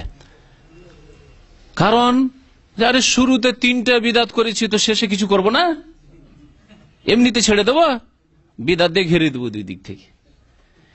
ফাসেকদের রোজার কথা মনে পড়ছে, ছোট কালে যারা বেরোজাদার তাদের কথা শুনতাম। তারা বলতো যে শুরুতে 1-2টা রোজা রেখে দেবো আর শেষ দিকে 2টা রোজা দেবো, দুই দিক থেকে ঘিরে দেবো রোজাকে। তো এইরকম বিদাতিদের নামাজ, শুরুতে 3 বিদাত করেছি, নামাজের শেষখানে 1-2টা বিদাত করে নামাজকে বিদাত দিয়ে ঘিরে দেবো, এই হলো অবস্থা তাদের নামাজের। ফাসেকদের রোজার যা অবস্থা, এদের বিদাতিদের নামাজের অবস্থা, বড় আফসোস লাগে। সালাম ফিরার পরে আপনার কাজ আছে, কাজে হাজাত, বাথরুমের প্রয়োজন আছে, এটা তো না খুব জরুরি হয়ে গেল। আপনার গাড়ি, এখানে দেখেন গাড়ি অনেক সময় পার্কিং পাওয়া যায় না। হ্যাঁ, আপনি কারো গাড়িকে আপনি ভিতরে রেখে চলে এসছেন, আপনি পার্কিং করে, পার্কিং ঠিকভাবে নেই, অথবা রোডের উপর রাখা আছে, একটু লেট করলে আপনার ফাইন লাগতে পারে, গারামা লাগতে পারে, অথবা আপনার তাড়াতাড়ি প্যাসেঞ্জার আছে, প্যাসেঞ্জার কি আপনার অপেক্ষা করবে, অথবা আপনার কফিল বলেছে না তাড়াতাড়ি দোকান খুলবে। কারণ ফরজ ইবাদত বন্দেগী করার জন্য আপনাকে পারমিশন দেয়। সুন্নতের জন্য মালিক যদি বলে না আমার ব্যবসা লস হচ্ছে, কারণ আপনি বেতন নিচ্ছেন, তাহলে বেতনের বিনিময়ে ডিউটি করা ফরজ আপনার। আর সুন্নত নামাজ পড়ার জন্য আপনার অনেক সময় আছে, আপনি নিজের সময় পড়েন, জরুরি নয় যে আপনার মালিককে এত সময় দিতে হবে। যদি দেই তাহলে জাযাহুল্লাহ খায়রা, ভালো মানুষ। কিন্তু সবাই তো আর এত ভালো মানুষ নয় যে সুন্নত পড়ার জন্য আর অতিরিক্ত কাজ করার জন্য আপনাকে সময় দিবে, তাড়াতাড়ি দোকানটা খুলবে। এরকম বহু কাজ থাকতে পারে। আমাদের ছেলে মেয়েকে অনেক সময় মাদ্রাসা থেকে নিতে হয়, এরকম কাজ থাকতে পারে। একটুর জন্য ছেলে মেয়েদের অসুবিধা হয়ে যেতে পারে, একা পড়ে যেতে পারে মাদ্রাসার গেটে, স্কুলের গেটে, এরকম বিভিন্ন সময় রয়েছে। সুতরাং এইভাবে বাধ্য করা মানুষকে যে না সালামের পরে বসে থাকতে হবে, আর বসে বসে 1 মিনিট সময় দেওয়া হয় না, সাথে সাথে সালাম ফেরার সাথেই, এ আরেকটি ভুল বিদাত। এক তো বিদাত যে সম্মিলিত মুনাজাতের এক বিদাত রয়েছে, দ্বিতীয় বিদাত সালাম ফেরার সাথেই একবারে আমি রব্বানা যালামনা আনফুসানা ওয়া ইল্লাম তাগফির লানা ওয়া তারহামনা লানাকুনান্না মিনাল খাসিরিন, সাথে সাথে।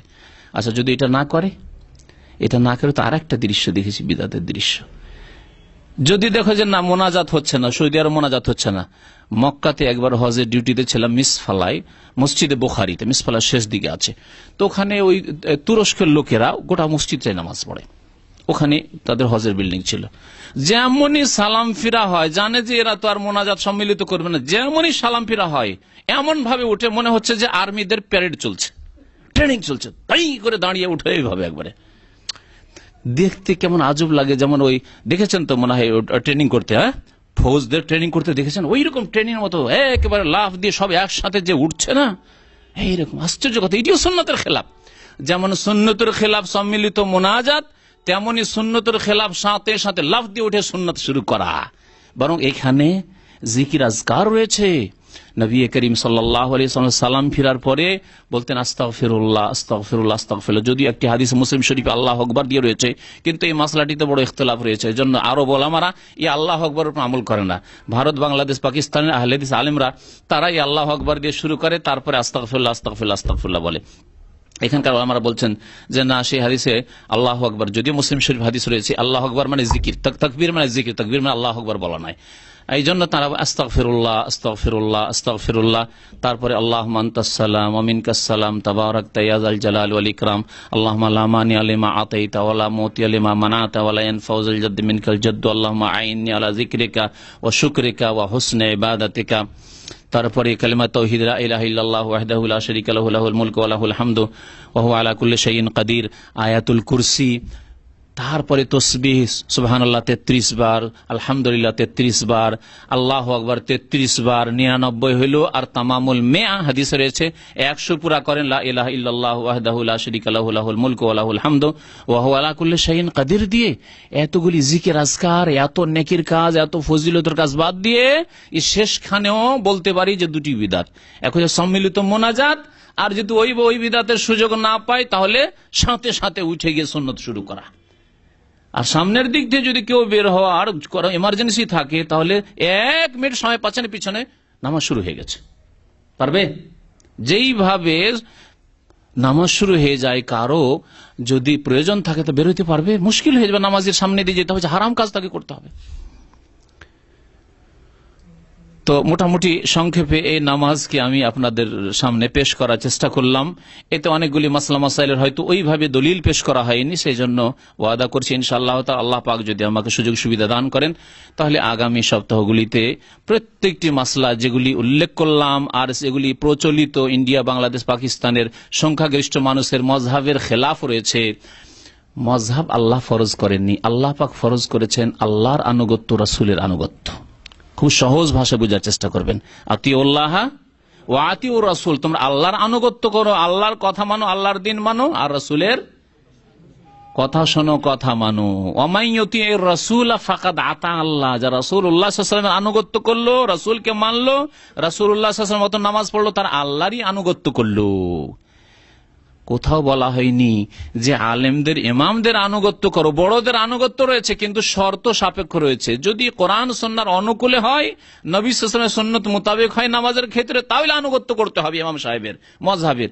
আর যদি নবী সাল্লাল্লাহু আলাইহি ওয়াসাল্লামের সহিহ হাদিসের খেলাফ ওই নামাজ হয়, আপনার প্রচলিত নামাজ, তাহলে ছেড়ে দিয়ে রাসূলুল্লাহ সাল্লাল্লাহু আলাইহি ওয়াসাল্লামের আনুগত্য করতে হবে। তাহলে ওই নামাজ পাওয়া যাবে, ওই ইবাদত পাওয়া যাবে যে ইবাদত আল্লাহ পাক পছন্দ করেন এবং সেই ইবাদত কবুল করার ওয়াদা করেছেন। আল্লাহ পাক যেন আমাদেরকে সত্য কথা বোঝার, হক কথা বোঝার এবং তার প্রতি আমল করার তৌফিক দান করেন। আল্লাহ পাক আমাদের অতীতের ভুল ভ্রান্তি যেন মাফ করে দেন। রব্বানা লা তুআখিযনা ইন নাসিনা আও আখতানা, রব্বানা ওয়া লা তাহমিল আলাইনা ইসরান কামা হামালতাহু আলাল লাযিনা মিন ক্বাবলিনা, রব্বানা ওয়া লা তুহাম্মিলনা মা লা তাকাতা লানা বিহি ওয়া'ফু আন্না ওয়াগফির লানা ওয়ারহামনা আনতা মাওলানা ফানসুরনা আলাল কওমিল কাফিরিন। আল্লাহ পাক যা অতীতে আমাদের নামাজ বা অন্যান্য ইবাদত বন্দেগীতে অন্যান্য কাজে ভুল হয়েছে, আল্লাহ তুমি মাফ করে দাও। না জেনে যা করেছেন আল্লাহ পাক মাফ করে দেবেন। কিন্তু সহিহ নামাজ শিক্ষা বলে দেওয়া হইল, তারপরে আমলও করলেন না আর যাচাই করলেন না, দুটোর একটা করতে হবে আপনাকে। হয় যদি আমার কথার উপর আস্থা থাকে তাহলে এইভাবে নামাজ পড়েন আপনি, আর যদি আপনার কিছু দ্বিধাদ্বন্দ্ব থাকে যে না আমার আরো কিছু জানার প্রয়োজন রয়েছে, তাহকিক, রিসার্চ, তদন্তের প্রয়োজন রয়েছে, তাহলে বেশ কিছু কিতাব রয়েছে, সেগুলি কোরআন হাদিস ভিত্তিক নামাজের উপর লেখা হয়েছে, সেগুলি পড়েন, দলিল প্রত্যেকটির পাবেন, তাহলে আপনি নামাজকে সংশোধন করে নিতে পারবেন। নামাজের উপর অনেকগুলি বই লেখা হয়েছে, তার মধ্যে 1-2টি বইয়ের নাম বলি আপনাকে। আরবি ভাষায় লেখা হয়েছে, বাংলায় অনুবাদ হয়েছে, ঢাকাতে বইগুলি পাবেন। এমন নয় যে দেশে পাওয়া যায় না, কিন্তু দেশে হাজার হাজার বিদাতি ভুল ভ্রান্তিতে ভরা বইয়ের মধ্যে 10-20টা 50টা 100টা হয়তো ভালো বই আছে, খুঁজেই পান না। তখন মকসুদুল মোমেনের বিদাতি কিতাব কিনলেন, হ্যাঁ, নিয়ামুল কোরআনের মতো বিদাতি কিতাব কিনলেন, বেহেশতি যাওয়ার মতো ভুল ভ্রান্তিতে ভরা বিদাতি কিতাব কিনলেন, ওইসব কিতাব কিনেন, কিন্তু সহি কিতাব খুঁজে পান না ইসলামিক লাইব্রেরিতে গিয়ে। এই জন্য আমাদের কাছে একটা লিস্ট আছে, সেই লিস্ট নিয়ে গিয়ে কিতাবগুলি কিনবেন। ভালো কিতাবগুলি বাংলাদেশেও যথেষ্ট পাবেন আপনি। আল্লামা নাসিরউদ্দিন আলবানী রহমতুল্লাহ আলাইহির একটি কিতাব রয়েছে, বেশ ভালো, কয়েকশো পৃষ্ঠার কিতাব, নবী করিম সাল্লাল্লাহু আলাইহি ওয়াসাল্লামের নামাজ, রাসূলুল্লাহ সাল্লাল্লাহু আলাইহি ওয়াসাল্লামের নামাজের পদ্ধতি, সিফাতু সালাতিন নবী সাল্লাল্লাহু আলাইহি ওয়াসাল্লাম মিনাত তাকবীর ইলা তাসলিম, তাকবীর থেকে, তাকবীরে তাহরিমা থেকে শুরু করে সালাম পর্যন্ত নবী সাল্লাল্লাহু আলাইহি ওয়াসাল্লামের নামাজ কেমন ছিল, বাংলায় অনুবাদ হয়েছে। তারপরে নামাজের উপর আরো বিস্তারিত একটি বই রয়েছে, আইনি তোহফা সলাতে মুস্তাফা, আইনুল বারি সাহেবের লেখা, 2 খণ্ডে রয়েছে, সেটিও বাংলাদেশেও পাওয়া যাচ্ছে। তারপরে নামাজের বই রয়েছে আসাদুল্লাহ গালেবের একটি বই রয়েছে নবী সাল্লাল্লাহু আলাইহি ওয়াসাল্লামের নামাজ। তারপরে আরো বেশ কয়েকটি বই রয়েছে। শেখ ইবনে বাজ রাহমাতুল্লাহ আলাইহির ছোট্ট একটি কিতাব হইলেও আমি অনুবাদ করেছি বইটি। ওই বইটি কাইফিয়াতুস সালাতুন নবী, নবী সাল্লাল্লাহু আলাইহি ওয়াসাল্লামের নামাজ পড়ার পদ্ধতি, সহিহ হাদিস মোতাবেক নামাজের তরিকা তাতে বলা হয়েছে। তো এই কিতাবগুলি নিলে বা এই কিতাবগুলি পড়লে ইনশাআল্লাহ তাআলা সহি নামাজ পাবেন। তার সাথে সাথে বাংলায় অনুবাদ হয়েছে বুখারী, আপনি মিলিয়ে দেখতে পারেন। বুখারী শরীফে কেমন আছে, রফুল এদেন আছে, বুখারী শরীফে আমিন জোরে আছে, বুখারী শরীফে সূরা ফাতিহা না পড়লে নামাজ হয় না ইত্যাদি, এই সব মাসআলা তো সেখানেই পাবেন আপনি। তো এইভাবে নামাজ, জি হাফেজ ইবনুল কাইয়িম রাহমাতুল্লাহর একটি বড় কিতাব আছে, জানি না বাংলায় অনুবাদ হয়েছে। সেই কিতাবের নাম হচ্ছে আপনার তাকে মনে হয় ওজুবুস সালাত ওয়া হুকমু তারিকিহা, নামাজের আবশ্যকতা। আমি আরবিতে বইটি পড়েছিলাম, এবং বেনামাজির হুকুম বই। তারপর বেনামাজি সম্পর্কে জানতে হলে শেখ ইবনে উসাইমিন রাহমাতুল্লাহ আলাইহির ছোট্ট একটি কিতাব রয়েছে, যা লক্ষ লক্ষ কপি বিতরণ হয়েছে সৌদি আরবে এবং বাংলাদেশে, ভারতে। নামাজ ত্যাগকারীর বিধান, এই বইটি অত্যন্ত গুরুত্বপূর্ণ। এই বই পড়ে অনেক বেনামাজি আল্লাহর ভয় এসছে, তার অন্তরে নামাজি হয়েছে। সুতরাং এই বইটিকে আপনার প্রচার করার চেষ্টা করুন, যাতে নামাজের গুরুত্ব মানুষ বুঝে। আল্লাহ পাক যেন আমাদেরকে 5 ওয়াক্ত নামাজ কায়েম করার তৌফিক দান করেন। আল্লাহ পাক 5 ওয়াক্ত নামাজের হেফাজতের জন্য তৌফিক দান করেন। আল্লাহ পাক আমাদের সবাইকে ফজরের নামাজ যেন আদায় করার জামাতে তৌফিক দান করেন। আল্লাহ পাক আমাদের গুনাহ খাতা যেন মাফ করে দেন। নবী করিম সাল্লাল্লাহু আলাইহি সাল্লামের আদর্শ সুন্নাত মোতাবেক আমাদের সার্বিক জীবনে চলার যেন তৌফিক দান করেন। আল্লাহ আমাদের গুনাহ খাতা যেন মাফ করেন। আল্লাহ পাক আমাদেরকে যেন নবী করিম সাল্লাল্লাহু আলাইহি ওয়াসাল্লামের শাফাআত দান করেন, নবী সাল্লাল্লাহু আলাইহি ওয়াসাল্লামের হাউজে কাউসার যেন দান করেন, নবী করিম সাল্লাল্লাহু আলাইহি ওয়াসাল্লামের সাথে আমাদেরকে যেন জান্নাতুল ফিরদৌস দান করেন। আমিন ইয়া রাব্বাল আলামিন। সাল্লাল্লাহু আলা নবিয়িনা মুহাম্মদ ওয়া আলা আলিহি ওয়া সাহবিহি আজমাইন। হ্যাঁ, রুকু থেকে যাওয়ার সময় আর উঠার সময়, হ্যাঁ, রুকু থেকে উঠে সেজদায় যাওয়ার সময়, সেজদায় যাওয়ার সময় আগে হাত রাখতে হবে না হাঁটু রাখতে হবে? এই ক্ষেত্রে সহিহ হাদিস যেটি, সেটি হচ্ছে আগে হাত রাখতে হবে, আগে হাত রাখতে হবে। রাখার সময় হাত রাখলেন, আর উঠার সময় বেশি সহি হচ্ছে, উত্তম হচ্ছে যে আগে হাঁটু উঠবে আর হাতে ভর দিয়ে উঠবেন। তাহলে হাত আগে রাখলেন আর হাতকে পরে উঠালেন, আগে রাখলেন হাত আর হাতকে পরে উঠালেন। এটি হচ্ছে উত্তম তরিকা, আর এটি হচ্ছে সহিহ হাদিসের ভিত্তিতে। সহিহ হাদিস ইনশাআল্লাহ তাআলা আমি নোট করে রেখেছি, এগুলি দলিল প্রত্যেকটির মোটামুটি নোট করা আছে। আমি ইনশাআল্লাহ আগামী সপ্তাহগুলিতে ওই দলিলগুলি প্রত্যেকটি বর্ণনা করব। আরেকটি মত হচ্ছে যে আগে হাঁটু রাখা, যে প্রচলিত নামাজে আগে হাঁটু রাখা, আর ওঠার সময় আগে হাত উঠিয়ে নেওয়া। তাহলে হাঁটু রাখলো আগে আর হাঁটুকে পরে উঠালো, হাঁটুতে ভর দিয়ে আগে হাত উঠিয়ে নিয়ে এইভাবে উঠা। এর দলিল অধিকাংশ আইম্মায়ে কেরাম যঈফ বলেছেন। আর যদি শেখ ইবনে বাজ যেমন বলেছেন যে যদি কেউ এমন হয় যে আমল করে তো করতে পারে, কিছু আলেমরা এটিকে হাসান পর্যন্ত বলেছেন। তবে আল্লামা নাসিরুদ্দিন আলবানীর কিতাব আমি দেখলাম, আজকেও দেখলাম, যে তিনি বলেছেন যে আগে হাঁটু রাখার হাদিস হচ্ছে জয়ীফ। আর নবী সাল্লাল্লাহু আলাইহি ওয়াসাল্লামের যেটা আদেশ সেটা হচ্ছে যে ফালা ইয়াবরুক কামা ইয়াবরুকুল বাইর, তোমরা উটের মতো বসবে না, তোমরা উটের মতো বসবে না। উট কেমন করে বসে? আগে হাঁটু রাখে, উটের হাঁটু এইভাবে ধরতে হবে। উটের হাঁটু তার সামনের পায়ে আছে, সামনের পায়ে হাঁটু আছে, পিছনের পায়ে হাঁটু নেই, হাঁটু আছে সামনের পায়ে, তা হাঁটু পাড়ে তারপরে বসে। তোমরা হাঁটু পেড়ে বসিও না, এই ব্যাখ্যা করা হয়েছে এই হাদিসে ফালা ইয়াবরুক কামা ইয়াবরুকুল বাইর। তারপর ওয়াল ইয়াদা ইয়াদাইহি ক্বাবলা রুকবাতাইহি, দুই হাত আগে রাখো হাঁটুর আগে। যদি ইবনুল কাইয়িম রাহমাতুল্লাহ আলাইহি কোরআন সুন্নাহর আলেম হওয়া সত্ত্বেও তার তাহকিক, তার গবেষণা এর বিপরীত, সেই জন্য এই ক্ষেত্রে আমরা কঠোরতা অবলম্বন করি না। বেশ কিছু সালাফি আলেমগণ এদিকে গেছেন যে হাঁটু আগে রাখতে পারে বা রাখার কথাই তারা প্রাধান্য দিয়েছেন। কিন্তু অধিকাংশ আইম্মায়ে কেরাম যারা সহিহ হাদিস মোতাবেক নামাজ শিখিয়েছেন, তারা আগে হাত রাখতে বলছেন আর পরে হাঁটু, আর উঠাবার সময় আগে হাঁটু উঠান আর পরে হাত ওঠান। এটি আশা করি সহি। হ্যাঁ, ওটি একটা মশলা ইনশাআল্লাহ তাআলা ওই হাদিস উল্লেখ করে দেওয়া হবে। সেজদা করার সময় সেজদা করার সময় 7টি অঙ্গের উপর সেজদা করতে হবে। নবী সাল্লাল্লাহু আলাইহি ওয়াসাল্লাম বলেছেন ওমেরতু আন আসজুদা আলা সাবআতি আযম, আমাকে আদেশ করা হয়েছে 7টি অঙ্গের উপরে সেজদা করার জন্য। 7টি অঙ্গ জানাই আছে, হ্যাঁ, 2 হাত, হ্যাঁ, 2 পা আর 2 হাঁটু 6টা হইল। আর আগে আমাদের দেশের মানুষ নাকি বলে, কপাল আর ওর সাথে নাক, হ্যাঁ দুটোই লাগাইতে হবে। জি, দুটোই লাগাইতে হবে। জি, নামাজ সম্পর্কে হ্যাঁ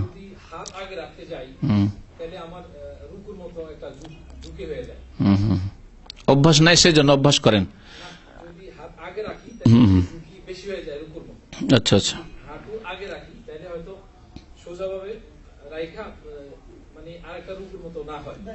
না অসুবিধা নেই, কোনো অসুবিধা নেই, তাতে কোনো অসুবিধা নেই। আপনি ওইভাবে নামবেন। বৃদ্ধ লোকদের জন্য শেখ বাজ রহমতুল্লাহ এই ফতোয়াটা লিখেছেন, ওনার মত, আর আমাকে ভালো লেগেছে। আমি যে বইটা অনুবাদ করেছি তাতে আছে, কিন্তু উনি বলেছেন যে বৃদ্ধ লোকদের জন্য আগে কোনটা রাখা সহজ না, আগে হাত রাখা, আর হাতটা রেখে আস্তে করে নামল। তো বৃদ্ধ লোকের জন্য হাতটা রাখা আগে সহজ। হ্যাঁ, আর যারা যুবক লোক তাদের হাঁটু রাখতে অসুবিধা নেই। বৃদ্ধ লোক যদি হাঁটু রাখতে যায় তো হয়তো পেট বড় আছে, আছাড় খেয়ে পড়ে যেতে পারে, হ্যাঁ হাঁটুতে ব্যথা থাকতে পারে। তা হাতটা রেখে দিয়ে তারপরে হাঁটুটা বৃদ্ধ লোকদের জন্য। এই জন্য তিনি বলেছেন যে এই ক্ষেত্রে অসুবিধা নেই, উত্তম শুধু আগে হাত রাখা, বাকি যদি কারো কোনটা অসুবিধা হয় তো যেটা যার জন্য সুবিধা রাখতে পারে। আল্লাহু আলাম। প্রশ্ন করছেন যে ফরজ নামাজ ছাড়া সব ধরনের সুন্নত নামাজ না পড়লে ক্ষতি হবে কি? দেখেন, নামাজ ফরজ নামাজ, আমি গত সপ্তাহে একটা উদাহরণ দিলাম, উদাহরণটা দিলাম, আমাকে ভালো লাগলো উদাহরণটা দিতে, যে যদি আপনাকে স্কুলে আমরা যখন পড়াশোনা করতাম, আর মাদ্রাসায় দীর্ঘদিন পড়েছি, স্কুলেও পড়েছি, তো কিছু ছেলে আমাদের সাথী সঙ্গী থাকতো, তারা বলতো আরে 33 মার্ক পেয়ে যাব, অসুবিধা নেই, পাশ করে যাব। তো কিছু ছেলেদের চিন্তা হলো যে পাশ করতে পারবো কিনা। তো যারা পাশ করতে চান ফরজ 17 রাকাত পড়ে 33 মার্ক পেয়ে যাবেন ইনশাআল্লাহ তাআলা। কথা বুঝতে পারছেন? আচ্ছা, যদি বলেন না আমি 33 নেব না, আমি মোটামুটি কমপক্ষে 50-60 নেবো, সেকেন্ড ডিভিশন তো নেবো, ফার্স্ট না হলে সেকেন্ড ডিভিশন নেবো, তাহলে সুন্নত বেতর সহ পড়তে হবে। সুন্নত বেতর সহ পড়তে হবে। বিশেষ করে বেতরের আরো গুরুত্ব রয়েছে, আর ফজর সুন্নতের গুরুত্ব রয়েছে। সুতরাং সুন্নত 12 রাকাত আর বেতর 1 রাকাত 13, হ্যাঁ 13 আর 17 কত হলো? 30 রাকাত। 30 রাকাত নামাজ দৈনিক যে ব্যক্তি পড়বে, আশা করি সেকেন্ড ডিভিশন নামাজে পেয়ে যাবে, আশা করি সেকেন্ড ডিভিশন নামাজে পেয়ে যাবে। কেউ যদি না সেকেন্ড ডিভিশন না, আমরা মদিনা ইউনিভার্সিটিতে পড়তাম, কত ছেলে ভাই দোয়া করেন যাতে পাশ করতে পারি, কারণ পাশ না করলে তখন টিকিট দিত না, দেশে যেতে পারতো না। কত ছেলে যে কান্না করতো আল্লাহ পাক জানে। বন্ধু বান্ধব অনেকে পরিচিত এরকম আছে, বিবাহ করে এসছে আর বছরে একটা টিকিট তাও দেবে না, 2-2,500 রিয়াল ব্যাপার। ছাত্র কোথা থেকে, তার স্টাইপেন্ড অল্প 500 টাকা তখন দিত, 520 টাকা, তা দিয়ে কি করে টিকিট কিনে যাবে, যেতে পারতো না বাড়ি, কান্নার শেষ থাকতো না। সুবহানাল্লাহ। তাহলে কারো তো পাশ করার চিন্তা, কারো সেকেন্ড ডিভিশনে পাওয়ার চিন্তা। আর যারা ভালো ছেলে তাদের চিন্তা হতে চান না আমার যেন এক্সিলেন্টটা 90 না ছুটে যায়, 90-র উপরে থাকতে হবে, কারণ এখানে 90 না হলে ডিস্টিংশন হয় না বা এক্সিলেন্ট হয় না। তো 90 হলে একটা ফায়দা কি ছিল, প্রত্যেক বছর একটা গিফট ছিল ইউনিভার্সিটির পক্ষ থেকে, ভালো একটা মোটামুটি অ্যামাউন্ট, খারাপ না, ছাত্রদের জন্য যথেষ্ট ভালো একটা অ্যামাউন্ট। তো তাদের চিন্তা যে না 90-র উপরে থাকতে হবে, 90-র নিচে যেন না আসে, 90-র উপরে 92 হোক 95 হোক যাই হোক, কিন্তু 90-র উপরে থাকতে হবে। তাহলে আপনি কেমন হতে চান নামাজি, এটা আপনাকে জিজ্ঞাসা। যদি আপনি মনে করেন না আমি ডিস্টিংশন, আমি চমৎকার হতে চাই, আমার রেজাল্ট ফার্স্ট ডিভিশন হতে চাই বা লেটার মার্ক পেতে চাই, তাহলে আপনাকে ফরজ 17 রাকাত, সুন্নাত বেতর 13 রাকাত, আর তার সাথে তাহাজ্জুদ পড়তে বলবো আরো 8 রাকাত, 8-3-11 রাকাত বেতর, হ্যাঁ বেতর সহ। আর তার সাথে সাথে আরো যদি ভালো করতে চান যে না 90 শুধু থাকবো না, আমি 95-এর উপরের দিকে যাব, হ্যাঁ নামাজের ক্ষেত্রে, তাহলে ইশরাক পড়েন, সালাতুদ দোহা পড়েন, আরো মাঝে মাঝে আপনি নফল নামাজ পড়েন, এইভাবে নামাজ পড়েন। এই হচ্ছে নামাজের ভাগ। আর এইভাবে বুঝতে হবে বাংলাদেশে, ইন্ডিয়াতে নামাজি, পাকিস্তানে নামাজি কেমন, যারা নামাজি তারা সবগুলিকে সমান মনে করে, ফরজ যেমন তেমন বসে যে নফলটা পড়ে ওটাও তাদের কাছে ওই রকম, একই রকম।